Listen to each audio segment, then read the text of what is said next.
Hi friends, global affairs में आप सभी का स्वागत है और मैं हूं सुलेमान। कई दिनों से डीप सीक जो चाइना का एआई टूल है वो न्यूज़ में बना हुआ है, क्योंकि इसकी एक्यूरेसी, इसकी सिग्निफिकेंस और इसका इफेक्टिवनेस इतना ज़्यादा है कि इसने यूएस के चैट जीपीटी को भी मात दे दी है। और अब ऐसा लगने लगा था कि DeepSeek has come to stay for longer time, लेकिन अब लगता है कि डीप सीक कई दिन ख़राब होने वाले हैं। जी हाँ, डीप सीक एक चाइनीज़ एआई टूल है और यदि आप ध्यान दें तो चाइना जाना जाता है डेटा थेफ्ट के लिए। दूसरों का डेटा चुराना, उससे मैनिपुलेट करना और उससे अपने वेस्टेड इंटरेस्ट के लिए यूज़ करना, ये चाइना बहुत अच्छे तरीके से जानता है। इसीलिए कई चाइनीज़ ऐप्स अलग अलग देशों में बैंड हैं। इंडिया ने भी चाइनीज़ ऐप टिकटॉक को बैन किया था, वीचैट को बैन किया था, क्योंकि ये डेटा यूज़ करते हैं अपने फ़ायदे के लिए। डेटा, पर्सनल डेटा जो लोगों के यूज़र्स के इस्तेमाल करते हैं और इसको ट्रांसफ़र करते हैं to Communist Party of China. और उस हिसाब से कम्युनिस्ट पार्टी ऑफ चाइना उस डेटा को यूज़ करती है, उसकी प्रोफाइलिंग करती है, अगर डिसाइड करती है कि कैसे उस पर्सन के डेटा को इस्तेमाल किया जाए अपने फ़ायदे के लिए। डेटा कॉलोनियलिज्म या डिजिटल कॉलोनियलिज्म एक नया टर्म कॉइन किया गया है और आज के समय ये काफ़ी पीक पर है। सिर्फ चाइना ही नहीं, अगर देखें तो यूएस में फेसबुक हो गया, अमेजन हो गए, ये भी डेटा का इस्तेमाल करते हैं अपने फ़ायदे के लिए और उसका मैनिपुलेशन करते हैं। क्योंकि इंडिया बहुत बड़ा मार्केट है वेस्टर्न कंट्रीज़ के लिए, चाइना के लिए, तो इनके लिए इंडिया बहुत बड़ा मार्केट बन जाता है।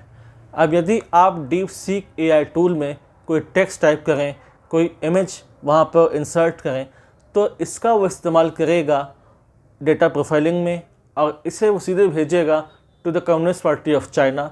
उनकी पॉलिसी में साफ साफ लिखा है कि डेटा शेयर करते हैं। अब आपने क्या टाइप किया, आपके लाइक्स क्या हैं, डिसलाइक्स क्या हैं, आपके डेमोक्रेटिक व्यूज़ हैं, ऑटोक्रेटिक व्यूज़ हैं, आप कैसे पॉलिटिकल व्यूज़ रखते हैं और उसका कैसे मैनिपुलेशन हो सकता है, ये सब काम communist Party of China systematic manner में करेगी और आपको पता भी नहीं चलेगा।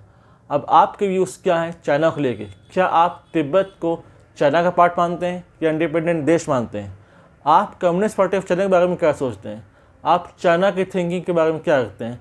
आपको क्या लगता है कि चाइना का एक्सपेंशनिस्ट पॉलिसी सही है या गलत? ये सारी चीज़ें ईजीली चली जाएगी कम्युनिस्ट पार्टी ऑफ चाइना के और वो इसको यूज़ करेंगे, उसकी प्रोफाइलिंग करेंगे, आपके लाइक्स, आपके सर्चेस, आपके कितना समय आपने डीप सीक में बिताया और किसका ऐसा इस्तेमाल किया। डेटा थेफ्ट और डिजिटल कॉलोनिज्म तेज़ी से बढ़ता जा रहा है और इसमें वो देश सबसे अव्वल हैं जो कि डेटा का इस्तेमाल करते हैं अपने फ़ायदे में, जिसमें यूएस आता है, चाइना आता है। हालांकि चाइना का इस्तेमाल अलग तरीके का है, डेटा का इस तरीके से इस्तेमाल करना जिसमें मैनिपुलेशन हो सकता है। इंडिया ने इसको लेकर तैयारी की है। इंडिया का खुद का एक डेटा प्रोटेक्शन एक्ट है 2023 का। ये एक्ट है, ये पूरी फ्रीडम देता है कि आप किसी सिटीजन के डेटा का इलीगल इस्तेमाल नहीं कर सकते।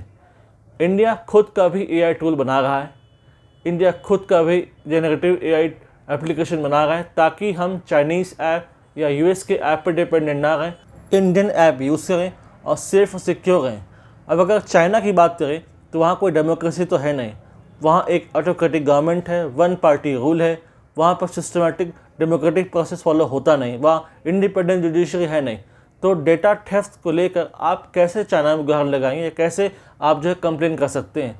तो ऐसे में अगर इनका सर्वर चाइना में रहेगा तो इसका इलीगल इस्तेमाल तो होगा।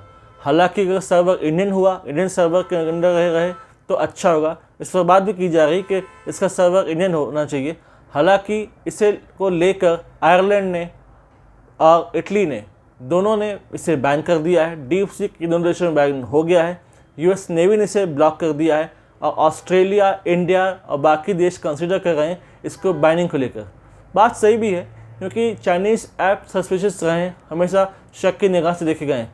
खासकर तब जब गलवान इंसिडेंट हुआ था, जब डोकलाम इंसिडेंट हुआ था, तब के बाद से इंडियन गवर्नमेंट काफ़ी विजिलेंट हो गई और चाइनीज़ ऐप की कॉन्स्टेंटली मॉनिटरिंग की जाने लगी। डीप सीक को लेकर गवर्नमेंट ऑफिशियल्स ने कहा है कि हम इस पर कॉन्स्टेंटली मॉनिटर कर रहे हैं और यदि हमें ऐसा लगा कि इससे डेटा थेफ्ट हो सकता है, इससे जो यूज़र्स की पर्सनल जानकारी चाइना को जा सकती है तो हम इसे बैन करेंगे। यानी कि पोटेंशियल कंट्रीज़ में इंडिया भी आता है। आने वाले समय में इंडिया हो सकता है डीप सीक को बैन करे। और अभी डीप सीक की बात चल ही रही थी कि तभी अलीबाबा ने क्लेम कर दिया कि उसने भी एक AI टूल जनरेट किया है जो कि डीप सीक और चैट GPT से बेहतर है। यानी कि एक तरीके से जियो टेक्नोलॉजी के इस युद्ध में एक तीसरी कंपनी भी कूद पड़ी है। इससे कैसे जियोपॉलिटिक्स सिनेरियो बदलेंगे, क्या इसका इम्पैक्ट होगा, इस पर लॉन्गर जो एक्सपर्ट्स चर्चा कर रहे हैं और बात कर रहे हैं कि कैसे इसका इल इफेक्ट हो सकता है। वाकई डेटा का इलिसिट यूज़ नहीं होना चाहिए जिससे किसी कंट्री के सॉवरेनिटी और इंटीग्रिटी पर हमला हो और डेटा थेफ्ट जैसे इंसिडेंट लगातार बढ़ते रहें। इसके लिए हमें खुद का एक इंडिपेंडेंट AI टूल बनाना चाहिए।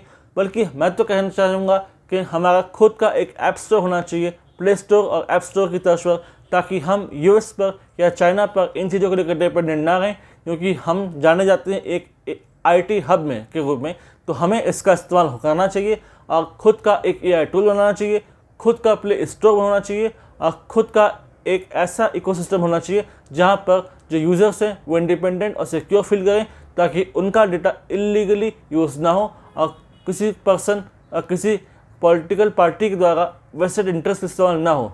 इससे रिलेटेड खबरों पर हमारी नज़र रहेगी। अब कोई इन्फॉर्मेशन आती है तो I will make a separate video this regard. Thanks for watching. यदि आप हमसे जुड़ना चाहते हैं तो आप टेलीग्राम और इंस्टाग्राम के थ्रू जुड़ सकते हैं। The link is given there in description. Thanks for watching. Do like, comment, share and subscribe the video and widely spread this video for the knowledge of people. Thank you. Jai Hind, Jai Bharat.